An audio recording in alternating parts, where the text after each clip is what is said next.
Members of the Lone Star Fugitive Task Force followed up that investigation and contacted the U.S. Marshals, New York, New Jersey Regional Fugitive Task Force and the U.S. Marshals in the Eastern District of Michigan to continue investigative efforts where interviews and surveillance were established.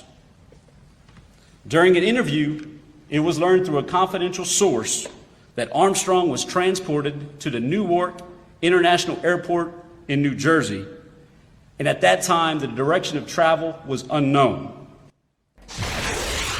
Hello and welcome to True Crime Rocket Science, the most authentic voice in true crime. So there's just been a press conference announcing the capture of Kaitlin Armstrong, obviously quite a long time after that took place.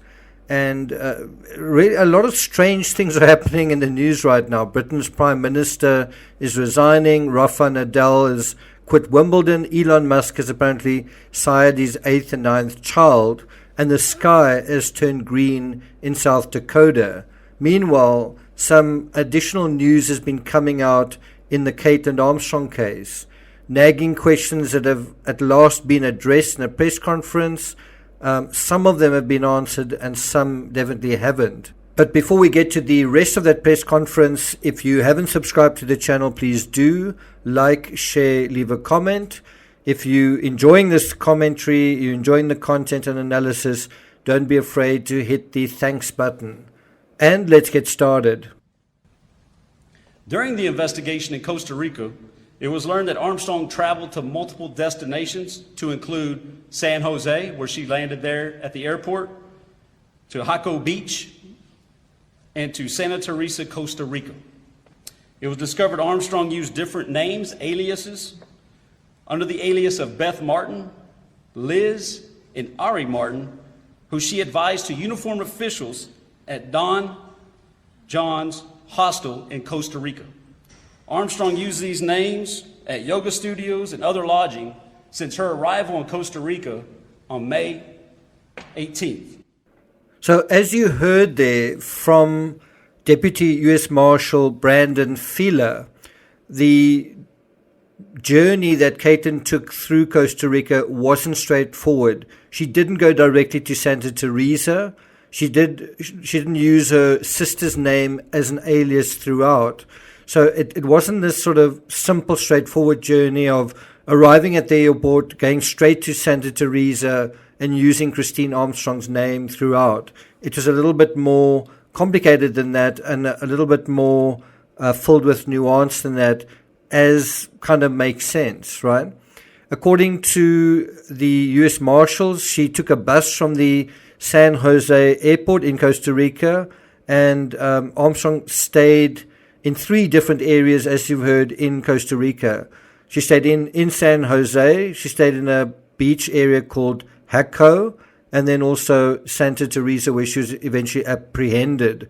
According to Fox News, quote, in Costa Rica, she used aliases including Beth Martin, Liz, and Ari Martin, and she gave a fake name to police in an interview at Don John's hostel in Santa Teresa Beach on the Pacific Ocean.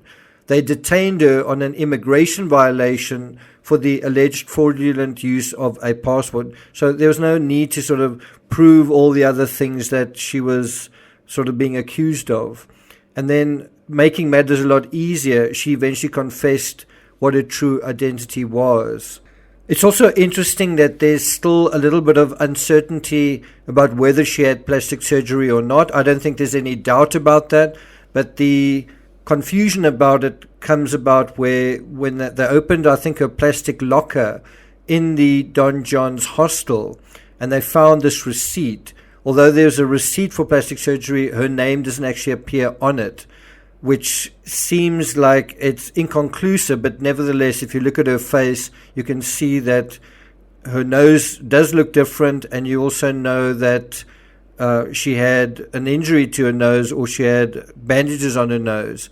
So although you can't be 100% certain, and apparently also, this is quite interesting, the plastic surgery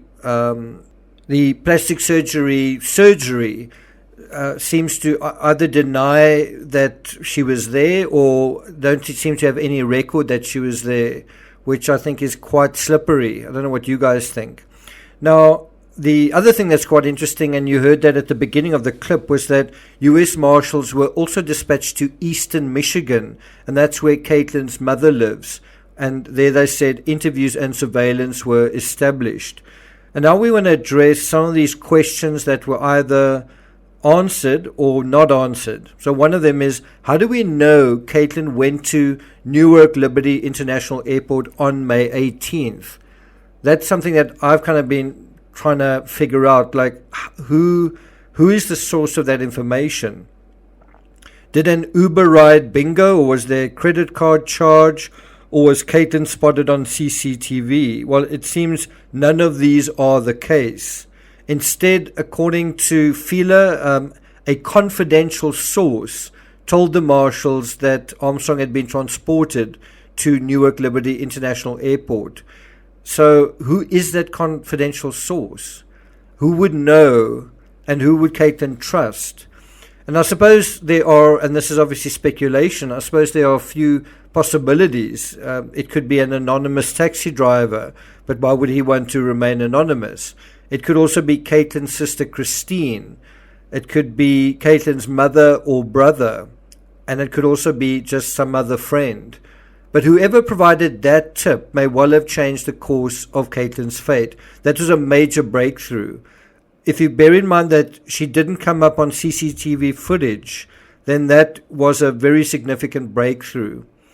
We know that Kaitlin had Christine's passport with her, which suggests, but does not necessarily mean Christine helped her directly, but if she did, didn't Christine, who was in New York at the time, drive her sister to the airport? Now, one can imagine that during this whole process of surveillance and interviewing, one can imagine that Christine was someone who was both watched and also interviewed.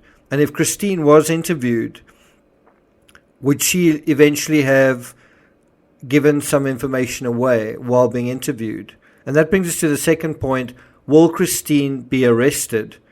Even in this latest press conference, and even though we know and we've got photographic proof that Kaitlin had and seemed to be using Christine's passport, the U.S. Marshals are still not going further than saying the passport she was using was from someone, quote, closely associated with her.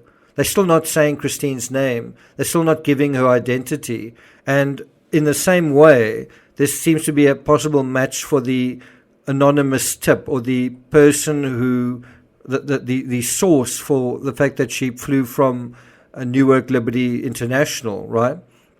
Now, it could be that the authorities spoke to Christine and said, you know, if you don't help us, this could all end in tears. It could end the way the Vicky White case ended.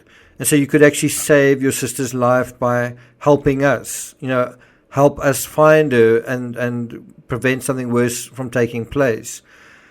Remember, they've also said that Kaitlin closely resembled the passport of this person she was closely associated with. So kind of a lot of semantics taking place. So what is the reason for being so coy? It may be that the authorities are either hoping, anticipating, or expecting additional help or cooperation and or testimony from Christine in exchange for some kind of immunity. The fact that Christine hasn't been arrested thus far, given what we know, I think speaks volumes.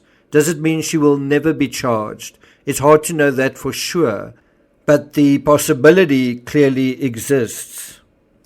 So I'm not going to take it further than that. I will put a link to the full press conference that you can listen and watch in the description. Something else to mention is from the, I think it's the Travis County Register of Actions website. We see that there's confirmation that she has an attorney called Rick Kofa. He's been retained.